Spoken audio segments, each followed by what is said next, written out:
So this presentation is kind of an extension and a revamp of one I did a long time ago, back in like 2020, I think, 2019, something like that.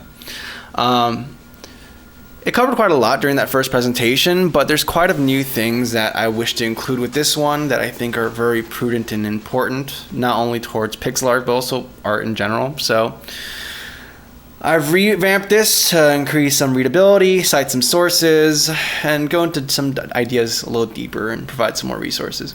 So yeah, I guess without further ado, let us get into this presentation, The Joy of Pixel Art, an Introduction, by yours truly, Marco Flores. So let's talk briefly about who I am. If you don't know, I am Marco Flores. I still technically go by Trixelbit online. I've been making games for like over a decade. Making games, not necessarily publishing them. And I've been doing pixel art for that duration of time as well. So I've done pixel art in a bunch of different capacities, from contract, commission basis, worked in a bunch of different games, both personal and with other people. Worked with Soulcade on their game, Hamster Havoc, which is coming out sometime soon. And and I have my own game studio called Cozy Cabin Games, and we're working on a game titled Messy Mansion currently.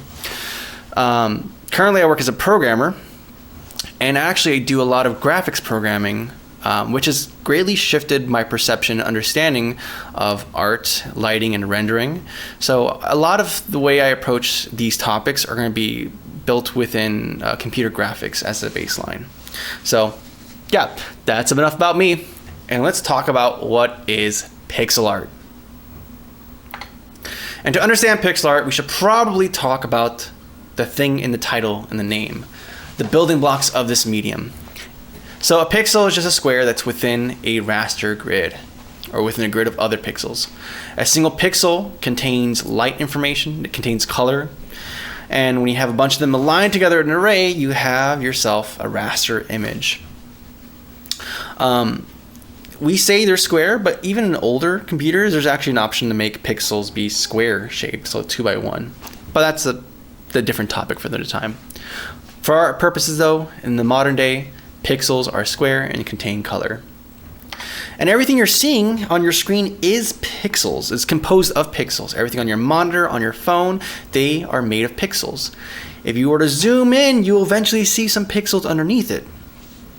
However, when you look at this image here that is made of pixels, you don't say to yourself, this is pixel art. No, we don't really say that. And likewise, when you look at this picture, you immediately say, of course this is pixel art. How is this not pixel art? So where is that line? Where is the difference between just a regular raster image and actual pixel art? There's a quote I like to use to kind of help define that. And it is when the pixel holds importance to the nature of the work, which defines it as pixel art.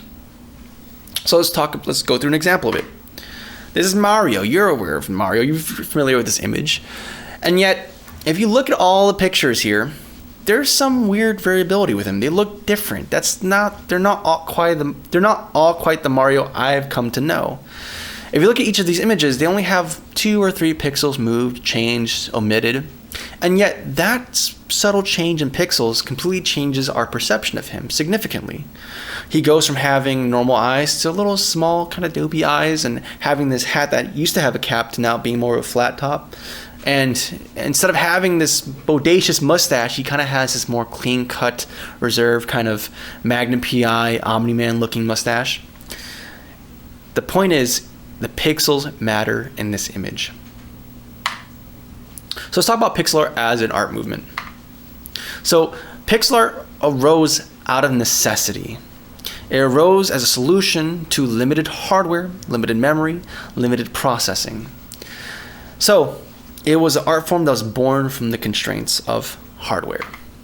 So for example, when we look at the Nintendo Entertainment System, its full color palette it had was 56 unique colors. And even then, it could only show 25 of those colors, less than half of them, on a screen at any given point. And even then, the individual sprites could only show 3 unique colors on them. So a lot of restriction that force artists to get creative and push boundaries in different ways. However, we're no longer in the 80s anymore. We are in the modern age, where we have bigger processors, GPUs, ray tracing, all that fancy stuff. Pixel art in the modern context isn't a necessity. It is a choice. So, the way of pixel today, the driving force of creativity within pixel art is limitations. Limitations are self-imposed, and they're consciously chosen by the artist. So oftentimes they choose to restrict their color palette, the number of colors they have. They choose lower resolutions and the image size, and they use those constraints to inform their art. But there's another element that pixel artists have to contend with that other artists don't usually have to wrestle with, and that is the wrestling between the intention of the artist and what the viewer perceives. So in this example, we have an artist who intends to communicate an apple. So they render that apple into a sprite, and then the viewer looks at that sprite and they say, hey, that's an apple. In this case, there's a one-to-one parity between the intention of the artist and the perception of the viewer. However, that's not always the case. Here, we have another example from a sprite from SNES game from Link to the Past. Here, the artist clearly intended one thing here, a guy in a robe with this gem on it, and then he creates a sprite, but something funky happens. The viewer looks at it and they see a character from Kids Next Door. So in this case, there's not one-to-one parity between the intention and the perception that happens. There's ambiguity in the rendering of the sprite that allows reinterpretation of this art to be different than what it was intended. And as your resolution goes smaller and smaller, the bigger and wider the array of possibilities for the viewer are. So pixel art is this weird, interesting thing where the viewer participates in the creative process of the art. So cool, that's enough about the philosophy of pixel art and some of the high-level concepts. Let's get more pragmatic. Let's talk about the tools, techniques, and concepts involved within it. So one important thing is line work. So pixel art is greatly informed by the medium, and lines are no different. There are certain angles that work better with the medium, and there's other angles that just don't quite translate very well. So if your intention is to create a straight line, oftentimes you want to stick within the 90, 45, or 26.9 degree angles. Angles with even pixel segments. So you can see an example of lines that are considered jagged or jaggies that look very weird and noisy, and when you zoom out they look less like a straight line and more like this weird wobbly mess. Whereas if you conform to these angles, you have a line that seems very straight to the viewer, and that becomes more apparent as you zoom it out. So here's an example of an artist who actually uses just these angles to produce most of their art, or at least their personal art. And you can see how all the edges seem very straight. So it's a very distinct style, and it shows how much is possible just by using these straight lines. But sometimes you want to communicate a form that's organic, that has a lot of curvature to it. Well, you can still do curves in pixel art, but there's still some certain rules you kind of want to abide by to make it feel smooth and not too jaggy. So in this case, you see this translates, in this case it translates to even increments, or regular kind of increments. So you have a curve, and a curve has an apex to it, which is kind of the point of symmetry for it. And if you look in this example, it's a bit odd. First we start with 1 pixel, and then the next segment has 2 pixels, and then the next one is 1 pixel, and then 2, and then 7. It's kind of all over the place.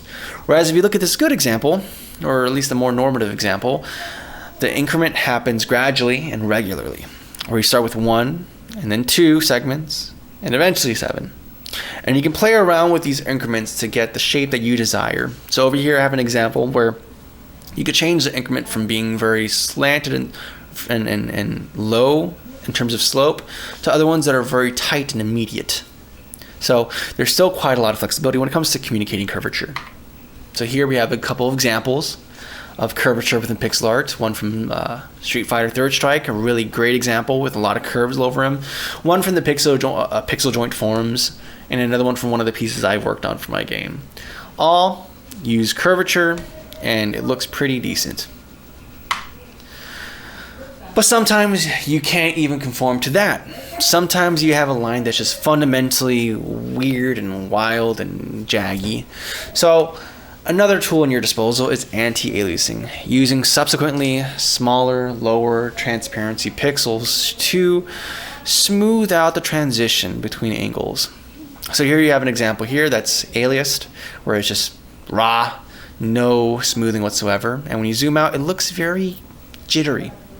Whereas the one on the right has anti-aliasing applied to it, and subsequently the smaller version looks very clear. So yeah, very great tool to have in your toolbox. And it can be used not only for outlines, but also from transitions from one color group to the other color group. So you see that applied here with GenPixel and Mowling, where you have color groups and you have anti-aliasing the transition between them, and likewise you have straight lines that are smoothed out by anti-aliasing. So really great examples of executing that. And likewise, your outline doesn't have to be a solid black color.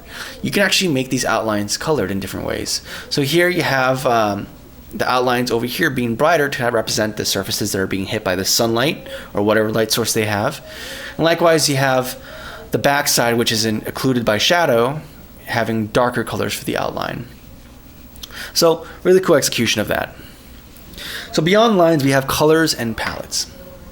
And color is a very wonky thing to kind of quantify, because it's kind of a mixture of physical phenomenons that exist independent of us, but also is tied to biological factors and how we perceive things. For our purposes, though, we're going to be using hue, saturation, and value to kind of quantify the components of light sources. So in this case, hue is the identity of the color, red, green, and blue. If you want to have a physics-based definition of it, it's the principal wavelength of that color. So you can see the wavelength of the visible spectrum for humans, and you see how it goes from violet to red. That is hue. Saturation is how present that color is, or how much that principal wavelength is visible. So a color that's very saturated is going to look very much like one of these colors here, and a color that's desaturated is going to look very much gray, either gray, white, or black.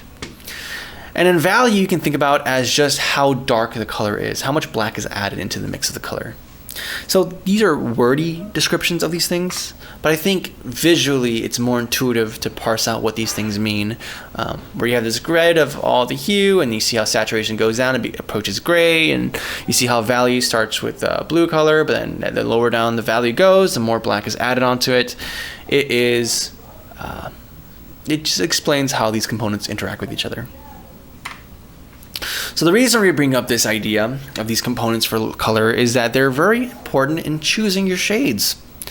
So something a lot of introduction or new pixel artists do is they find the color they want to use, and then they need shadows and darker versions of it. So all they do is bring down the value, and that's it.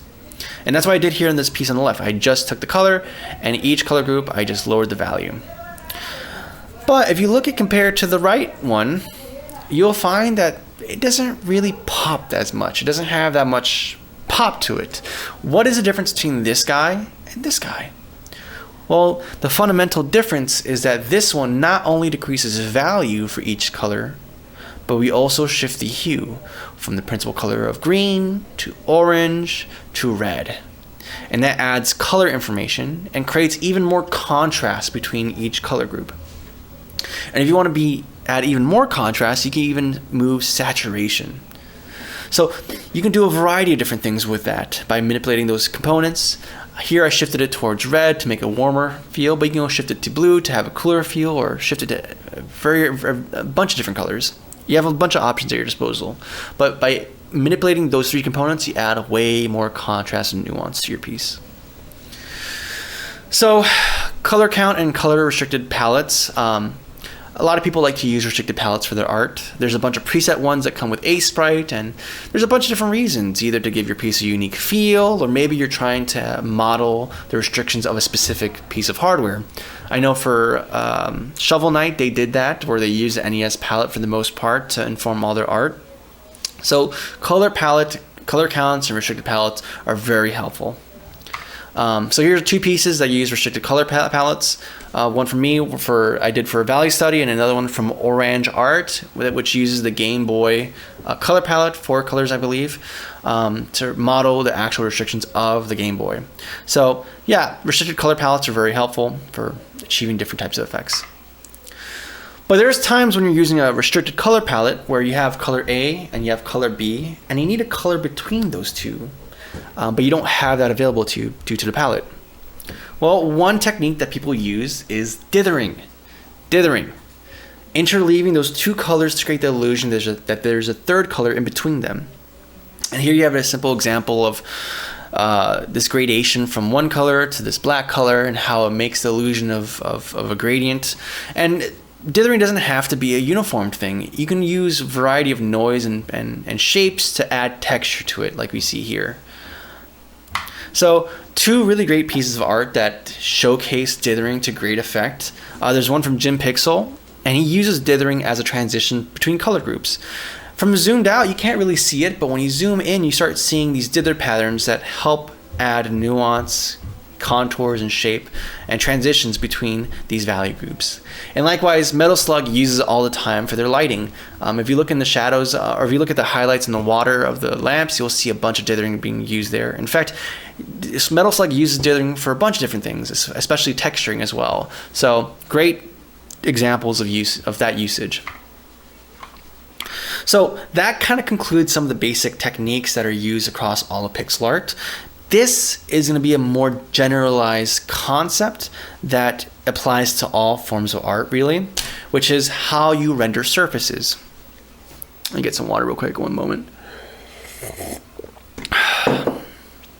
So, rendering surfaces. For this example, we're going to be using the Phong lighting model to kind of describe these different components of lighting. Because at some point, what you're depicting may very well be existing in a world in your imagination that has a light source and has all these different behaviors. So Phong lighting is kind of composing 3 elements into one final thing that communicates lighting. We have ambient, we have diffuse, we have specular, and all of them combined create this shape that's lit and feels like it's embedded in a world. So let's talk about each of these individual components. So let's talk about diffuse lighting. So in your art, you're likely going to have a subject that's in it and a light source. And that light source is going to emit photons, and photons have different behaviors. Sometimes photons hit an object and just kind of die there. Sometimes they hit an object and bounce around. So for diffuse lighting, we're focusing on the photons that come from a light source and hit the object for the first time. So here we have an example of it. We have a sphere, and we define that a light source is coming from the top right, and it's coming down to hit that sphere. And everything that's directly hit by this light source is white, and everything else that's in the shadow is blue. So that not only applies for the sphere, it also applies for this character we have here. So everything in white is what's directly hit by lighting, the light source. So everything that's in white is considered the diffuse lighting. It usually reveals the base color of whatever object or material you're indicating here. So in this case, we have this darker color here, and it reveals, once it gets hit by the light, this brighter color of her skin tone. So that is kind of the gist of diffuse lighting. It's the first initial bounce from your light source. Now we have ambient lighting, the second component. Your shadows in real life, and even in your art, are not going to always be just pure black. When we talked about photons bouncing around, we talked about the photons hitting you, the subject. But some photons, even right now, are missing me and hitting the floor. And when they hit the floor, they bounce back and hit my face in the shadow. And that's why the shadows I have here, even right here, are not pure black, but instead are a little bit bright, and they're informed by the color of your environment. And that's exactly what we do here.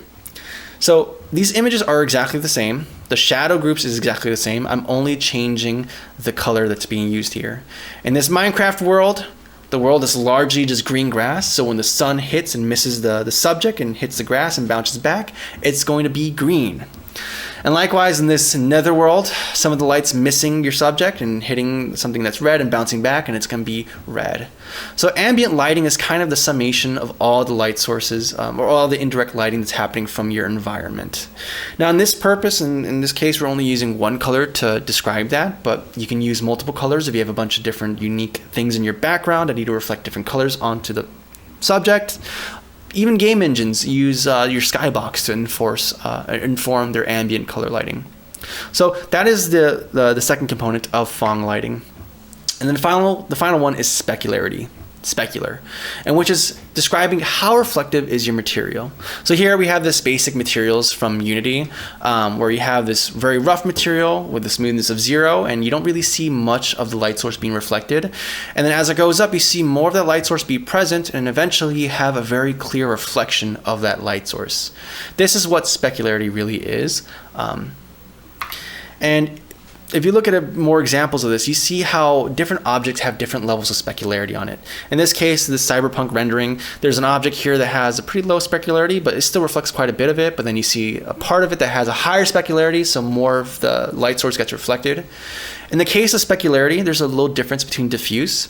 Specularity usually reflects and shows the color of your light source far more. Your light source has a lot more impact on the final color of your specular compared to diffuse lighting. So Marco, this is all really cool, but this is very computer graphics-y stuff, right? How does this translate to pixel art? Well, it very much translates to pixel art, because in pixel art, and in any art in general, you're making conscious decisions about the materials you're trying to communicate to your viewer, and you're trying to convince them of those properties. So if you're drawing something that has high smoothness like metal or glass, then you want to use properties and shade it in a way that reflects that. Whereas if you're describing materials that are rougher like fabric that don't really reflect, then there's different types of behaviors you're going to be doing to do that. So in this example I cooked up here, you see those same Unity balls but translated into pixel art. And you see how we go up in smoothness, more of that bright color group becomes reflected and shown. And as you go up in specularity, you start having greater contrast within your color value groups, and typically even reflect more of your environment around you. So this is a simple application of it, but you see it applied in a bunch of different places. So we have these three examples kind of showcasing three different places of application of those three components we described. So here we have Danny Oliver's art. And you see how there's different materials on here that have different specularity properties, where you have the beaks and the claws that have a very high smoothness to them. And then you have things that are a bit rougher, like the fabric and its feathers and the accordion, that don't quite have the same amount of specularity. A conscious decision made by the artist. Likewise, we have this art from Mitch Spitch, which indicates or shows the choice of the ambient color used for the shadows. Here the shadows aren't just black, they're actually changed and manipulated and informed by the environment a little bit. And by doing that, you have something that feels a bit more nuanced and more baked into the world you're communicating. And then my art here is just kind of showing some of these properties in application in lower resolution pixel art. Even something very small like a 64 by 64 or 32 by 32 bit pixel sprite can still use these elements to great effect or pretty good effect. So this is kind of the conclusion of this material rendering side of this presentation. Now I'll start getting into the real stuff, texturing, 3D, how to UV map pixels perfectly, how to integrate A-Sprite into Blender and Blender into A-Sprite, and how to do triplanar material mapping, and that's a lot. 3D and application of pixel art to 3D is a lot of content, too much for this lecture we have here. That would require its own thing. But if there's demand for that, I would gladly like to make another lecture set that dives more into applying 3D pixel art into a rendering pipeline and that sort of thing. But I'm not going to leave you hanging. There is some resources I provided here. So in the Discord, I'm going to provide a link to this slide deck if you want to reference some of this stuff. A bunch of great resources I found to be very helpful in making games that are pixel art styled but also 3D.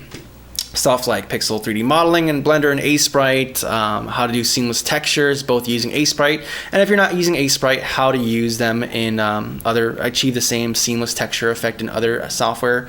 Normal generation, normal inspectors, triplanar shading papers, how to implement that if you want to. So yeah, that pretty much concludes the bulk of this presentation.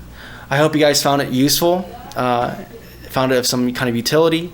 If you want to support the stuff we're doing, follow me on Cozy Cabin Games, both on the website. We have all the links there. And if you want to see some of my personal art, there's Trixel Bit. I recorded this, so I'm probably going to upload it to YouTube in case any of you guys want to see this lecture from start to beginning. I noticed some people came in at the end. Very sorry.